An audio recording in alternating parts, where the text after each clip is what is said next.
You're trying to keep things as simple as possible. You're trying to talk about making sure that everything goes as smoothly as possible. The worst thing in the world you can do is have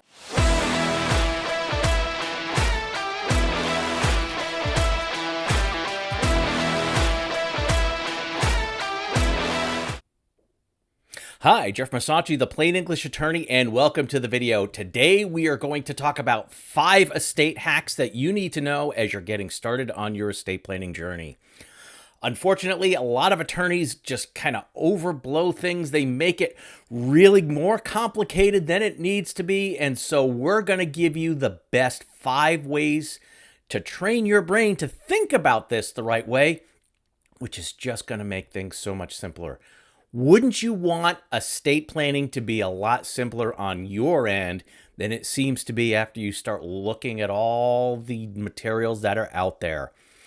All right, well, stick around to the end and we're going to give you some free resources to help you find that information.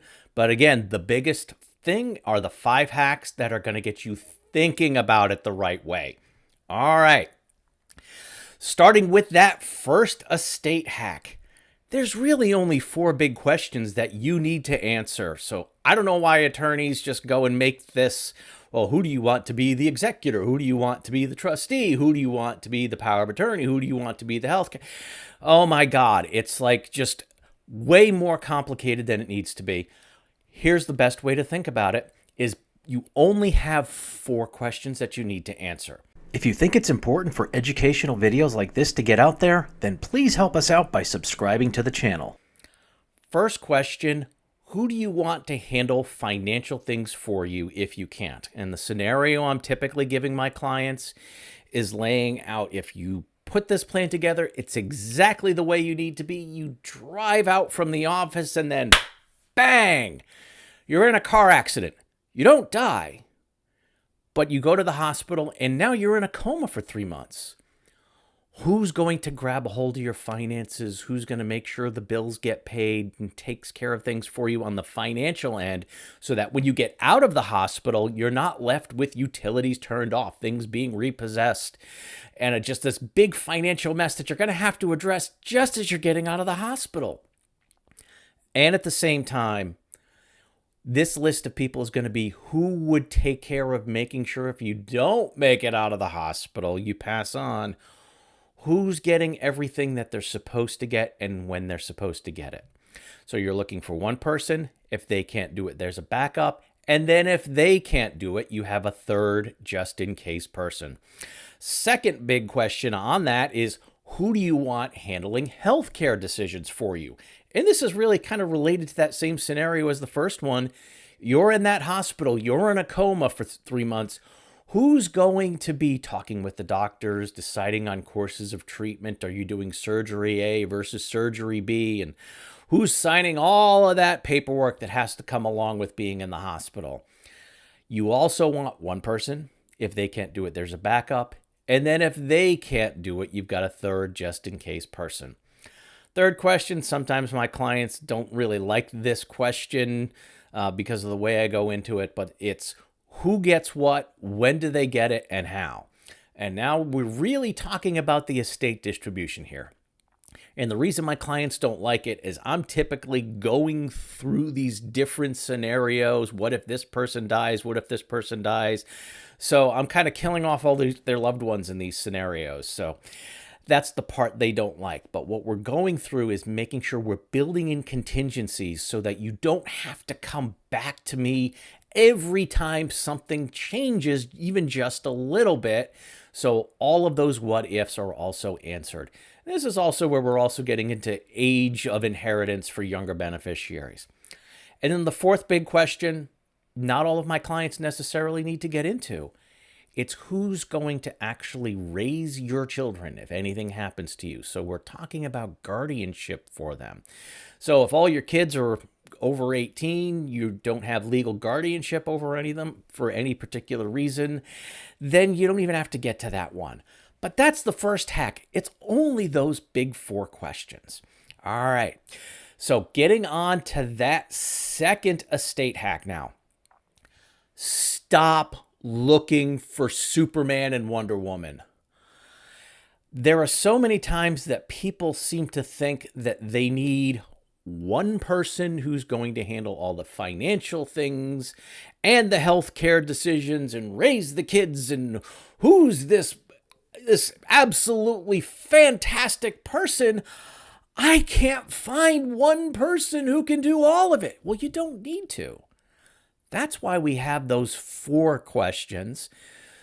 And 3 of them are related to people that you want in place. So the first one, handling financial things. You may have people in your life who are really, really good with finances. They're good spending decisions. They can manage financial and tax and legal experts and other, they can make sure that you're on track financially. But oh my gosh, I don't want them making healthcare decisions for me. Okay. And then you get your healthcare profession people that are in your life who you would trust to make healthcare decisions for you, but you don't want them anywhere near the money. Well, look, that's fine. Different people have different skill sets. If you've got those several Supermen and Wonder Women in your life, and that just happens to work out that they're going to be financial, healthcare, and guardians, great.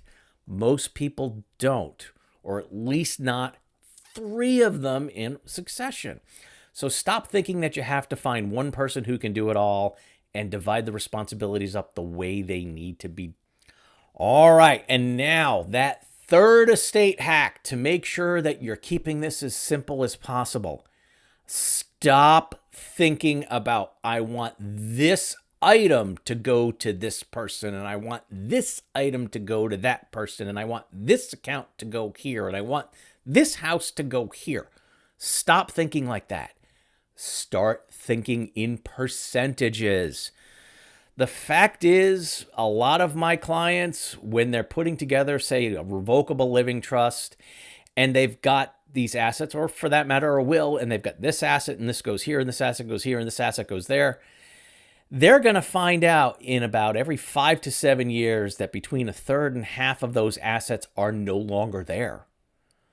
Oh, I have a house located at 123 Main Street, but oh my gosh, we moved to 246 East Street.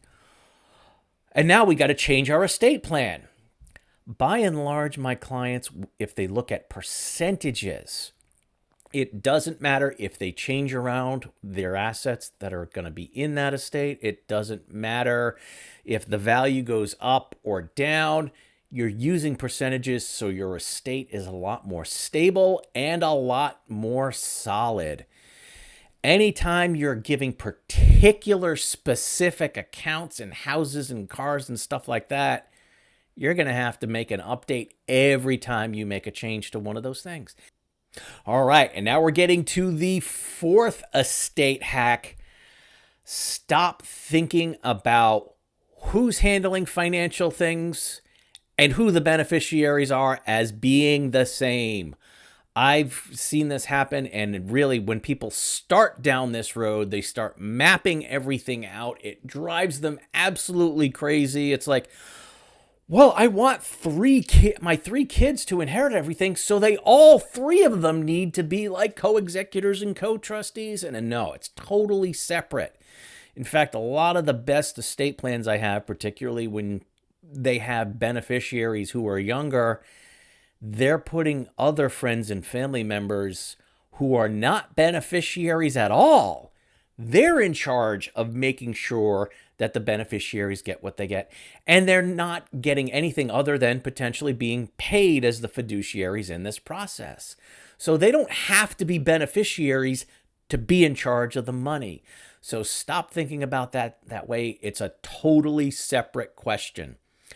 All right, so now we're also going to give you a little bit of a bonus here on that 4th estate hack. You also don't need to name guardians for minor children to be the same people that are handling the money for them. Does it help? It all depends on the situation. But in a lot of cases, you might have your brother or your sister wanting to handle the money, so it's their nieces and nephews, but guardianship might be going to your best friends in the world instead, or a different sibling or a cousin who's more local to them. You don't have to have the same people handling financial things also be guardians for your kids. So just a little bit of an additional one there. All right, so we're going to have a fifth hack, and then I'm going to give you a big bonus one. And look, this bonus one is going to be huge because, oh my gosh, I have just seen so many problems where it doesn't work out. So hang on for that one. All right, the fifth hack that we're talking about here, you need to think about, do I want to avoid probate or does it not really matter? Trying to do anything in between just becomes more complicating, but there are a lot of financial institutions and even attorneys who make this sound like, oh yeah, it's going to be easy. You can put together a will, and then we'll also do change the beneficiaries on this, or do joint with a right of survivorship on that. And it ends up just being this kind of hodgepodge. The best way to think about it is, look, is probate important to me or not? And if avoiding probate is a top goal, look, you should be looking more towards a revocable living trust as the core of the plan. If it doesn't matter, all right, well, then go ahead and do a last will and testament. But don't do any of these, oh, well, I can just name beneficiaries on this account. That takes it totally out of the will. We've got a lot of videos on that. What this generates is what we call the three estates problem. If you have, say you have a revocable living trust and you have a couple of assets in there, but then you do a last will and testament and everything is laid out in the will that I want this to go here and I want this. Well, the will only controls what goes into probate. And then that third bucket of these three estate problem, it's, well, this account lists this person as the beneficiary, and this one is pay on death to this other person and whatnot. And so suddenly you've got a mess and a completely non-cohesive plan. And anytime you're thinking about making a change, you might have to make a change to all three. So when you're thinking about it, you want to go in the right direction one way or the other. All right, so before we get to the free resources, let's talk about this bonus that I mentioned. When you're trying to avoid probate or not, you're trying to keep things as simple as possible. You're trying to talk about making sure that everything goes as smoothly as possible. The worst thing in the world you can do is have anything. Oh my gosh. I have never seen this work out as smoothly as people want. And we've got plenty of other videos on you do not want co-trustees. You don't want anything. People go into naming, oh, I got 3 kids. Let's name all of them as co-trustees. Everything's going to be fine. Everything's going to be harmonious. And it never works out. The reasons they look into this is, well, it's going to keep things smoother. We can spread the work around. They can all work together. I've even had some people say, well, the 3 kids fight. And I think if we make the 3 kids co-trustees, it's just going to be this hallmark moment where everything works out just fine. And that's going to make everything so harmonious as they inherit a property. No, it's not. It's going to be an absolute disaster. When we talked about the big 4 questions, you're looking for one person at a time. And look, if your kids are going to fight and you're like, well, I can't name one of my kids and not the other, you probably shouldn't have any of your kids in that financial list. All right, let's just kind of add a little example that I give when we talk about why co-trustees and co-anything is a bad idea. Imagine that you're going to your favorite fast food restaurant. I'm not advocating going to fast food restaurants in any way, but look, if you've got one, great. Let's just say you're going to a place that has chicken, and down here in the South, we got a couple of good ones that have good fried chicken. Not the healthiest thing, but really very delicious. All right, so imagine you're going to one of these restaurants and you go up to the register and you go, okay, well, I want a 20-piece chicken family bucket, and for sides, I want to get mashed potatoes, and I want to. Oh, wait a minute. I'm sorry. No. At this register, you order the fried chicken. If you want the sides, you've got to go to this other register.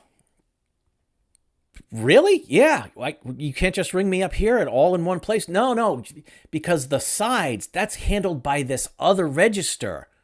All right. So you get the chicken order, then you go over to the register. All right, well, here's the sides I want. I want the green beans and I want the mashed potatoes. And let me get 4 diet sodas.